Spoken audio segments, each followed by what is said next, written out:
ಕಥೆ ಕಥೆ ಕಾರಣ ಮುತ್ತಿನ ತೋರಣ ಇಲಿಗಳ ತಿಬ್ಬಣ. ಮಕ್ಕಳೇ, ಇವತ್ತು ಹೊಸ ಕತೆ ಬರೆದು ತಂದಿದ್ದೇನೆ. ಕತೆ ಹೆಸರು ಕೈಸರ್ ಮತ್ತು ಹಬೀಬಾ ಎಂಬ ಗೆಳತಿಯರು. ಈಗ ಕೇಳಿ ಹೊಸ ಕತೆ, ಕೈಸರ್ ಮತ್ತು ಹಬೀಬಾ ಎಂಬ ಗೆಳತಿಯರು. ಕಾಶ್ಮೀರ ಬಹಳ ಸುಂದರ ನಗರ. ಭಾರತದ ಶಿಖರದಲ್ಲಿ ಕಾಶ್ಮೀರ ಇದ್ದು ಭಾರತಕ್ಕೆ ಶಿಖರಪ್ರಾಯವೆನಿಸಿದ ನಾಡು ಕಾಶ್ಮೀರ. ಕಾಶ್ಮೀರದ ಎಲ್ಲ ಋತುಮಾನಗಳು ತನ್ನದೇ ಆದ ಸುಂದರತೆಯನ್ನು ಪಡೆದಿದೆ. ವಸಂತ ಋತು, ಹೇಮಂತ ಋತು, ಗ್ರೀಷ್ಮ ಋತು, ಎಲ್ಲ ಋತುಗಳಲ್ಲೂ ಕಾಶ್ಮೀರ ತನ್ನದೇ ಆದ ಪ್ರಕೃತಿ ಸೌಂದರ್ಯದ ತವರು ಮನೆಯಾಗಿದೆ. ಕಾಶ್ಮೀರ ಗೊತ್ತಲ್ಲ ನಿಮಗೆ?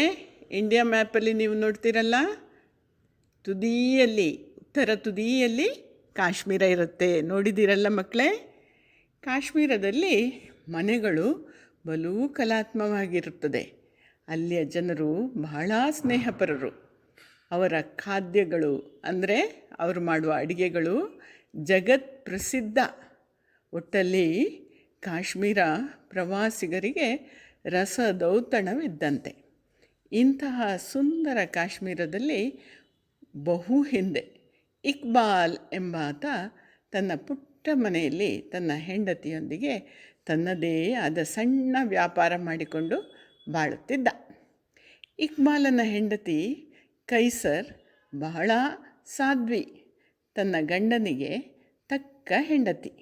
ಎಲ್ಲ ರೀತಿಯಲ್ಲೂ ಗಂಡನಿಗೆ ಸಹಾಯ ಮಾಡಿಕೊಂಡು ಅನ್ಯೋನ್ಯರಾಗಿ ಬಾಳಿಕೊಂಡಿದ್ದರು ಆ ದಂಪತಿಗಳು. ಅವರ ಮನೆಯಲ್ಲಿ ಸೇಬು ಹಣ್ಣಿನ ಮರಗಳಿದ್ದವು, ಅಕ್ರೂಟ್ ಮರಗಳೂ ಇದ್ದವು. ಮನೆ ಪುಟ್ಟದಾದರೂ ಮನೆಯ ಸುತ್ತ ಮರಗಿಡಗಳನ್ನು ಚೆನ್ನಾಗಿಯೇ ಬೆಳೆಸಿದ್ದರು. ಮನೆಯ ಕೈತೋಟದಲ್ಲಿ ಕೈಸರ್ ತರಕಾರಿಯನ್ನು ಹುಲುಸಾಗಿ ಬೆಳೆಸಿ ಬೆಳೆದ ತರಕಾರಿಯನ್ನು ಸಂತೆಗೆ ಒಯ್ದು ಮಾರುತ್ತಿದ್ದಳು. ಇಕ್ಬಾಲ್ ಹೆಚ್ಚಾಗಿ ಹಣ್ಣಿನ ವ್ಯಾಪಾರ ಮಾಡುತ್ತಿದ್ದ. ಸಗಟು ವ್ಯಾಪಾರದಿಂದ ಹಣ್ಣನ್ನು ಕಮ್ಮಿ ಕ್ರಯಕ್ಕೆ ಖರೀದಿಸಿ ಪೇಟೆಯಲ್ಲಿ ಹಣ್ಣನ್ನು ಮಾರಿ ತಕ್ಕ ಮಟ್ಟಿನ ಸಂತೃಪ್ತ ವ್ಯಾಪಾರ ಮಾಡಿಕೊಂಡಿದ್ದ. ಇಕ್ಬಾಲ್ ದಂಪತಿಯರಿಗೆ ಮಕ್ಕಳಿರಲಿಲ್ಲ. ಬಿಡುವಿನ ಸಮಯದಲ್ಲಿ ಕೈಸರ್ ಉಣ್ಣೆಯಿಂದ ನಾನಾ ಥರದ ಅಂಗಿಗಳನ್ನು ನೇಯುತ್ತಿದ್ದಳು. ಕಸೂತಿಯಲ್ಲೂ ಕೈಸರಳು ಎತ್ತಿದ ಕೈ. ಆಕೆಯಿಂದ ಸೀರೆಗೆ ಹಾಗೂ ತಮ್ಮ ಸಾಂಪ್ರದಾಯಿಕ ಬಟ್ಟೆಗಳ ಮೇಲೆ ನಾನಾ ಥರದ ಕಸೂತಿಯನ್ನು ಆಸೆಪಟ್ಟು ಕಾಶ್ಮೀರದ ಹೆಂಗಳೆಯರು ಹಾಕಿಸಿಕೊಳ್ಳುತ್ತಿದ್ದರು. ಚುರುಕಿನ ಕೈಸರ್ ಎಲ್ಲರಿಗೂ ಅಚ್ಚುಮೆಚ್ಚು. ಇಕ್ಬಾಲನಿಗೂ ತನ್ನ ಹೆಂಡತಿ ಮೇಲೆ ಅತೀ ಅಕ್ಕರೆ. ಇಕ್ಬಾಲ್ ಮನೆ ಗುಲ್ಮಾರ್ಗ್ನ ಸಮೀಪವೇ ಇತ್ತು. ಗುಲ್ಮಾರ್ಗ್ ಕಾಶ್ಮೀರದ ಅತ್ಯಂತ ಪ್ರೇಕ್ಷಣೀಯ ಸ್ಥಳ. ಪ್ರತಿ ವರ್ಷ ಗುಲ್ಮಾರ್ಗ್ಗೆ ಲಕ್ಷಾಂತರ ಜನರು ಭೇಟಿ ನೀಡುತ್ತಿದ್ದರು. ಅಲ್ಲಿಯ ಪ್ರಕೃತಿಯ ಅಂದವನ್ನು ಮನ ತುಂಬಿಕೊಂಡು ಹೋಗುತ್ತಿದ್ದರು. ಒಮ್ಮೆ ಕೈಸರ್ ಬುಟ್ಟಿ ತುಂಬ ತರಕಾರಿಯನ್ನು ತುಂಬಿಕೊಂಡು ಗುಲ್ಮಾರ್ಗ್ನ ಹತ್ತಿರ ಮಾರಲು ಹೋಗಿದ್ದಳು. ಗುಲ್ಮಾರ್ಗ್ ಪ್ರಯಾಣಿಕರಿಂದ ತುಂಬಿಕೊಂಡಿತ್ತು. ಕೈಸರ್ ತಲೆ ಮೇಲೆ ತರಕಾರಿ ಬುಟ್ಟಿ ಹೊತ್ತುಕೊಂಡು ನಿಧಾನವಾಗಿ ಗುಲ್ಮಾರ್ಗ್ನ ಕೆಳಗಿನಿಂದ ಮೆಲ್ಲನೆ ಮೇಲೆ ಏರಿ ಹೋಗುತ್ತಿದ್ದಳು. ಆಕೆಯ ಜೊತೆಗೆ ಆಕೆಯ ಆತ್ಮೀಯ ಗೆಳತಿ ಹಬೀಬಾ ತನ್ನ ತೋಟದ ತರಕಾರಿಯನ್ನು ಬುಟ್ಟಿಯಲ್ಲಿ ಹೊತ್ತು ಕೈಸರ್ನ ಜೊತೆಗೆ ನಡೆದುಕೊಂಡು ಹೋಗುತ್ತಿದ್ದಳು. ಅವರಿಬ್ಬರೂ ಮೋಜಾಗಿ ಮಾತನಾಡುತ್ತಾ ತಮ್ಮಷ್ಟಕ್ಕೆ ನಿಧಾನವಾಗಿ ಗುಲ್ಮಾರ್ಗ್ನ ಕಡಿದಾದ ಮಾರ್ಗವನ್ನು ಏರುತ್ತಿದ್ದರು. ಗುಲ್ಮಾರ್ಗ್ ಗೊತ್ತಾ ಮಕ್ಕಳೇ?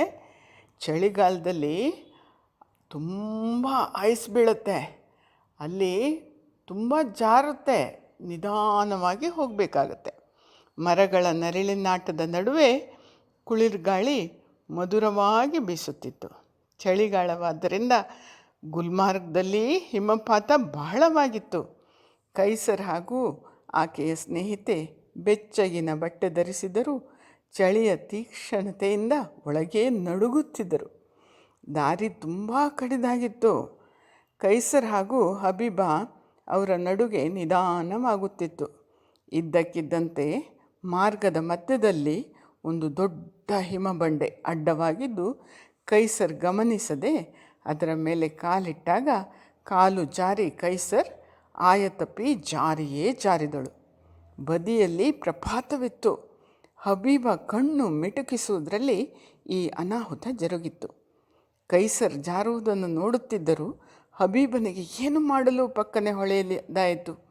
ಕೈಸರ್ ಜಾರುತ್ತಿದ್ದಾಳೆ. ಹಬ್ಬ, ಎಂಥ ಸಂದಿಗ್ಧ! ಹಬೀಬ ಪಕ್ಕನೆ ತನ್ನ ಬುಟ್ಟಿ ಬಿಸಾಡಿ ತನ್ನ ಮೈ ಮೇಲಿನ ಚುನ್ನಿ ಅಂದರೆ ಗೊತ್ತಲ್ಲ ಮಕ್ಕಳೇ, ಮೈ ಮೇಲೆ ಹಾಕ್ಕೊಳ್ತಾರಲ್ಲ ಚುನ್ನಿ, ಅದನ್ನು ಕೈಸರ್ನ ಕಡೆಗೆ ಎಸೆದಳು. ಕೈಸರ್ ಚುನ್ನಿಯನ್ನು ಹಿಡಿದುಕೋ ಎಂದು ಕೈಸರಿಗೆ ಹಬೀಬನ ಧ್ವನಿ ಕೇಳಿಸಿತು. ತನ್ನ ಮೈ ಮೇಲೆ ಬಿದ್ದ ಚುನ್ನಿಯನ್ನು ಗಟ್ಟಿಯಾಗಿ ಹಿಡಿದಳು ಕೈಸರ್. ಹಬೀಬ ತನ್ನ ಎಲ್ಲ ಶಕ್ತಿ ಹಾಕಿ ಕೈಸರನ್ನು ಮೆಲ್ಲನೆ ಮೇಲೆ ಎಳೆದು ಆಗುವ ಘೋರ ಅನಾಹುತದಿಂದ ಕೈಸರನ್ನು ಕಾಪಾಡುತ್ತಾಳೆ. ಮೇಲೆ ಬಂದ ಕೈಸರ್ ಹಬೀಬನನ್ನು ಅಪ್ಪಿಕೊಂಡು ಕಣ್ಣೀರು ಕೆರೆಯುತ್ತಾಳೆ. ಕಷ್ಟದಲ್ಲಿ ನೆರವಾದ ತನ್ನ ಆತ್ಮೀಯ ಗೆಳತಿಗೆ ಹೃದಯಪೂರ್ವಕವಾದ ಕೃತಜ್ಞತೆ ಸಲ್ಲಿಸುತ್ತಾಳೆ. ಮುಂದೆ ಕೈಸರ್ ಹಾಗೂ ಹಬೀಬ ಅವರ ಸ್ನೇಹ ಬಹು ಪ್ರಸಿದ್ಧವಾಗುತ್ತದೆ. ಮಕ್ಕಳೇ, ಸ್ನೇಹ ಅಂದರೆ ಹಾಗಿರಬೇಕು.